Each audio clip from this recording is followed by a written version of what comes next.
Morning, everyone. My name is Wess Daniels, and I'm the director of the Friends Center. And I wanted to show you how to make a pour-over cup of coffee today as a part of sort of daily practices. This is one of the ones that I do every day. And but before we begin, I wanted to mention it's good to have a fresh coffee if you can. So you can go to the grocery store and you can look on the back of the coffee bags and it'll tell you, it may tell you the date that it was roasted. Go for whatever's most fresh. I'm using some of my own coffee because I roast it fresh, and that's how I like it.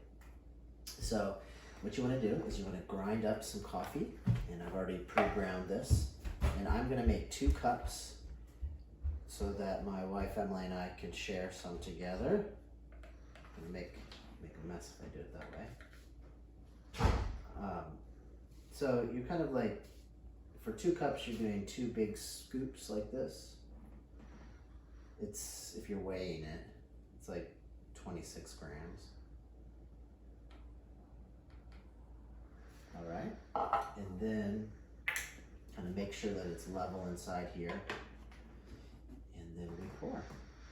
And what we want to do first is we want to just kind of get enough on the grounds that's going to be wet. Lily, why don't you come and get a little closer so they can see the coffee.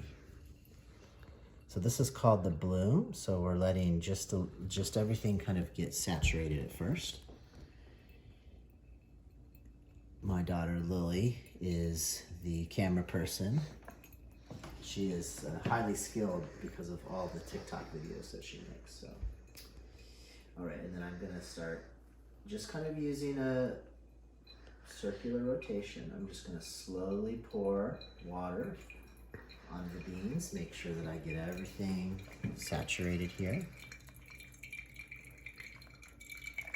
And for me, this is a daily ritual because it is, not only is it something I literally do every day, not necessarily always as a pour over, but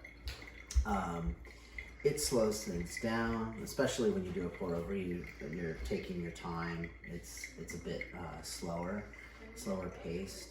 Kind of brings you into the present moment. And you could attach another practice with this, so you could think about what you're grateful for the day, or you could visualize people that you love and care for, and just think about them as you're doing this. So this is one of the first things we do when we wake up. And since I'm making 2 cups of coffee, I'm going to go to 440 grams, which is kind of on the, I'm just going to kind of go in between here. But you can do half as much and just set the pour over on top of your coffee and do it that way if you want. And you can kind of see how there's a pretty consistent drain of coffee going into the carafe. That's a good sign. Everything's flowing, nothing's getting caught.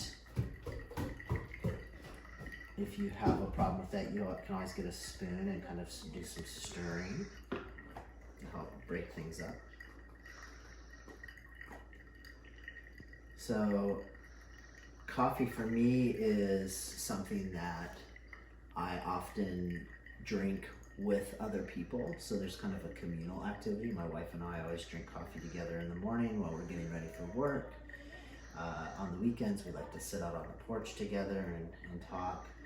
When we're at Guilford, we're at Rachel's, or we're having coffee with staff and colleagues and other parts of the campus. And so there's kind of a communal activity to it, which I really enjoy.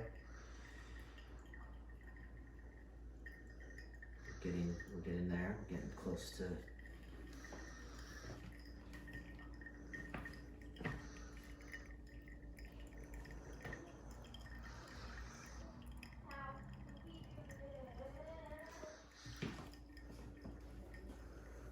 like this video if you like the camera person behind the camera.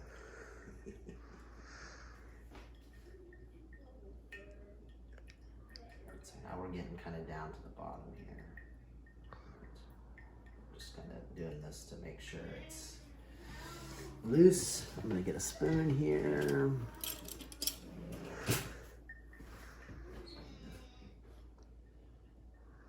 All right. There's still a little bit left in there.